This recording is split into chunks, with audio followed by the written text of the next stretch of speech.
15 ቃላቶችን ይዣለሁ። እናም እነዚህን ሁሉንም ሙሉ በሙሉ ካወቃችኋቸው የእንግሊዘኛ ቮካብለሪያችሁ ዓለም ውስጥ ካሉ 97% የሚሆኑ የእንግሊዘኛ ተናጋሪዎች የተሻለ ነው ማለት ነው። በሌላ ቋንቋ የእንግሊዘኛ ቮካብለሪ ንጉስ ናችሁ ማለት ነው። ስለዚህ የላይኞቹ 3% የእንግሊዘኛ ተናጋሪዎች ውስጥ ከሆናችሁ አሁን የምናውቀው ይሆናል ማለት ነው። እሺ እንዴት እንደሚሆን ላስረዳችሁ። አንድ ቃል አሳያችኋለሁ፣ ከስሩ ደግሞ 3 አማራጮችን ሰጣችኋለሁ። የእናንተ ስራ የሚሆነው ከዛ ቃል ጋር ተመሳሳይ ወይም በጣም የሚቀራረበውን ቃል መምረጥ ማለት ነው። ከመካከለኛ ደረጃ እንጀምርና ከበድ እያደረግነው እስከ ከፍተኛ እንሄዳለን። ያለምንም ማንዛዛት እንግዲህ ሰናይ ነኝ ከብሮንክ እንግሊሽ መጀመር እንችላለን። የመጀመሪያው ቃላችን የሚሆነው value value። ይሄ ቃል ሆፕ ማለት ነው፣ ወርድ ማለት ነው ወይስ አንሰርቲኒቲ? የትኛውን ትመርጡለታላችሁ? የፈጠነ እስቲ። መልሱ ወርድ ነው። ኦኬ ቢ እዚህ ላይ እንደምታዩት ወርድ። ቫልዩ ማለት በአማርኛ ዋጋ ማለት ነው። የሆነ ነገር ቫልዩ አለው ማለት ኢትስ ወርድ ሰምቲንግ ማለት ነው። ምሳሌ ልስጣችሁ በቫልዩ cars lose their value over time። መኪኖች በጊዜ ሂደት ዋጋቸውን ያጣሉ ማለት ነው። ኦኬ cars lose their value over time። value ዋጋ እቺን ያዙ። ሁለተኛው ቃላችን የሚሆነው is sustain sustain sustain sustain support ማለት ነው፣ weaken ማለት ነው ወይስ finish? ከሶስቱም የትኛው ነው የሚቀራረበው? መልሱ ሰፖርት ነው። ኦኬ ሰፖርት። ሰስቴን ማለት የሆነን ነገር ሰፖርት ማድረግ መደገፍ፣ ወይም ደግሞ ለብዙ ጊዜ እንዲሄድ ማድረግ ማለት ነው። ኦኬ ሰስቴን። ለምሳሌ you need to eat food to sustain your energy ካልኳችሁ ኤነርጂያችሁን ወይም ደግሞ ጉልበታችሁን ለማስቀጠል ምግብ መብላት አለባችሁ እያልኳችሁ ነው። ሰስቴን ማለት ሰፖርት ወይም ማስቀጠል። ሶስተኛው ቃላችን ደግሞ various ነው። ኦኬ various ምን ማለት ነው? different ማለት ነው? the same ማለት ነው ወይስ confusing? ከሶስቱም የትኛውን ትመርጡለታላችሁ?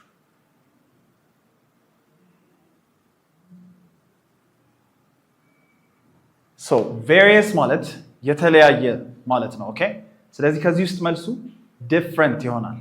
different ማለት various ማለት ነው። ለምሳሌ የተለያየ ቀለማት እስክሪብቶ አለኝ ስትሉ ምን ትላላችሁ? I have various colors of pens። I have various colors of pens። ስለዚህ ያዙልኝ፣ various ማለት የተለያየ ነው። እስካሁን ስንት እንዳገኛችሁ እየያዛችሁት። Alright, word number 4 emphasize። Okay, emphasize emphasize ምን ማለት ነው? highlight ማለት ነው? remove ማለት ነው ወይስ ደግሞ diminish? የትኞቹ ነው ከሶስቱ? highlight፣ remove ወይስ diminish? ትክክለኛው መልስ is highlight። ሃይላይት ማለት ኤምፋሳይዝ። ኤምፋሳይዝ ትርጉም ምን መሰላችሁ? የሆነን ነገር ጎላ አድርጎ ማሳየት ወይም ረገጥ አድርጎ ማሳየት ማለት ነው ኤምፋሳይዝ። ሃይላይትም ተመሳሳይ ነው። ለምሳሌ ደብተራችሁ ላይ ሃይላይት ያወጣችሁ ሃይላይት ስታደርጉት የሆነን ቃል ጎላ እያጎላችሁት ነው ማለት ነው። ማጉላት ኤምፋሳይዝ ይባላል። ለምሳሌ ማይ ማም ወይም ደግሞ እናቴ 3 ሰዓት ላይ ቤት እንድገባ አስረግጣ ነገረችኝ ስትሉ አስረግጣ የምትለዋ ቃል is emphasize። ይሄን በእንግሊዝኛ ስትሉት my mom emphasized that I must be home by 9 p.m. My mom emphasized that I must be home by 9 p.m. ስለዚህ emphasize means ማጉላት ወይም አስረግጦ መናገር። alright አምስተኛው ላይ ደርሳችኋል። አምስተኛው ደግሞ typical የሚለው ቃል ምን ማለት ነው? ከነዚህ ሶስቱም እስቲ ምረጡለት ለሱ ተቀራራቢ። የመጀመሪያው is ordinary ማለት ነው፣ expensive ማለት ነው ወይስ complicated? የትኛው ነው ከሱ ጋር የሚሄደው? በቃ ፈተና ላይ ቁጭ እንዳላችሁ አስቡት፣ የትኛውን ነው የምታከቡት? alright መልሱ ordinary እንዳላችሁ አልጠራጠርም። ኦኬ ኤ ይሆናል መልሱ ማለት ነው። typical means ordinary። typical ምን ማለት ነው? የተለመደ። ኦኬ ወይም ተራ። የተለመደ ስትሉ typical። ለምሳሌ my typical day ካልኳችሁ የኔ የተለመደ ቀን my typical day starts at 7 a.m. ካልኳችሁ የኔ የተለመደው ቀን የሚጀምረው 7 ሰዓት ጠዋት 1 ሰዓት ላይ ማለት ነው እያልኩ ነው። typical means ordinary or የተለመደ። ኦኬ 5 ጥያቄዎችን ጨርሳችኋል፣ ሙሉ መልሳችኋል ተስፋ አደርጋለሁ። አሁን ደግሞ ትንሽ ከነሱ ከበድ ያሉትን ቃላቶች እንይ። 6ኛው ቃላችን is blunt። blunt ማለት sharp ማለት ነው፣ straightforward ማለት ነው ወይስ foolish ማለት ነው? blunt። ኦኬ መልሱ ቢ straightforward ያላችሁ ልክ ናችሁ። blunt ማለት በጣም ግልጽ ወይም ቀጥተኛ ማለት ነው blunt ለምሳሌ እሱ በጣም ከልክ በላይ ቀጥተኛ ወይም ግልጽ ሰው ነው ስትሉ ምን ትላላችሁ he is too blunt okay he's too blunt በጣም ግልጽ ነው ማለት ነው he is too blunt good so blunt ማለት ቀጥተኛ ሰባተኛው ቃላችን ላይ እንሂድ እዚህ ላይ እንደምታዩት ሰባተኛው ቃላችን ደግሞ consequence okay consequence ምን ማለት ነው consequence cause ማለት ነው result ማለት ነው ወይስ ደግሞ ignorance ከሶስቱም የትኛው ነው የሚቀርበው consequence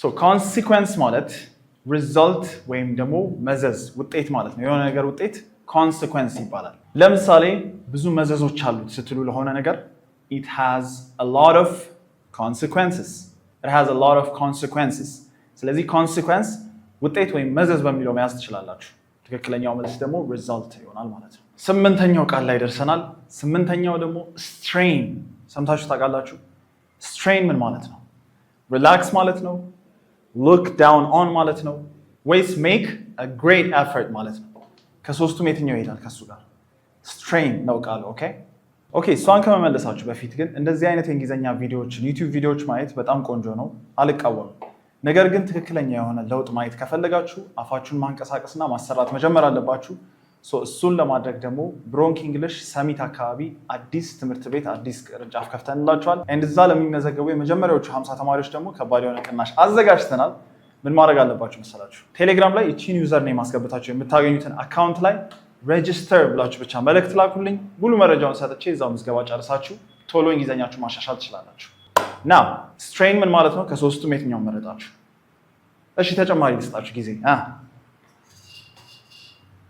alright strain ማለት make a great effort okay make a great effort strain ማለት ነው በጣም ጥረት ማድረግ በጭንቅላታችሁ ሊሆን ይችላል ወይም በሰውነታችሁ በጣም ስትጥሩ አንዳንዴ እንደውም ህመም እስኪሰማችሁ ድረስ ስትጥሩ strain ይባላል ማለት ነው ለምሳሌ ሄኖክ እነዛን ከባባድ ቦክሶች ሲያነሳ ወገቡ እስኪያመው ድረስ ነው የሞከረው የደከመው ስትሉ ምን ትላላችሁ ሄኖክ strained his back while lifting those heavy boxes okay ሊረዝምባችሁ ይችላል ልድገምላችሁ ሄኖክ strained his back while lifting those heavy boxes okay so strained ማለት በቃ strained his back ለምሳሌ ወገቡ እስኪያመው ድረስ ነው የለፋው የጣረው ማለት ነው ዘጠነኛው ቃል ደግሞ authentic okay authentic ምን ማለት ነው unoriginal ማለት ነው genuine ማለት ነው ወይ serious ከሶስቱም የትኛው unoriginal ወይስ genuine ወይም ደግሞ serious ከauthentic ጋር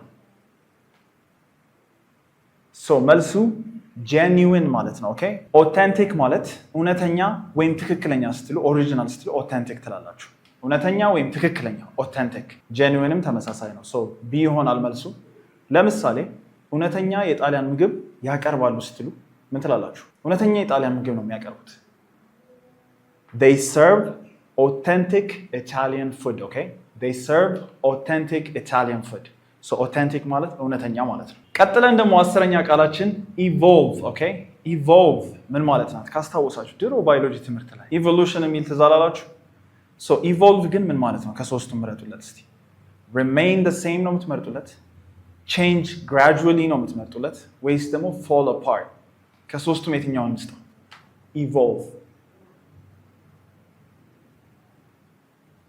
alright መልሱ b ይሆናል okay change gradually evolve ማለት በጊዜ ሂደት በጣም በቀስታ የሚመጣ ለውጥ ማለት ነው evolve ለውጥ ማድረግ ለምሳሌ over the years my taste in music has evolved ካላችሁ over the years my taste in music has evolved so ከአመት ወደ አመት ሞዶ የሙዚቃ አይነት እየተለወጠ መጥቷል እያልኩ ነው okay evolved መለወጥ በጣም ጸደይ 10 ጥያቄዎችን አጠናቃችኋል so high level ለሆኑ ቃላቶቻችን ዝግጁ ናችሁ በጣም ከፍተኛዎቹ ማለት ነው እንጀምርሽ so 11ኛው ቃላችን የሚሆነው ደግሞ blithe ነው okay blithe so ይሄ ማለት carefree and cheerful ማለት ነው serious and somber ማለት ነው ወይስ confident and experienced የትኛውን ትሰጡታላችሁ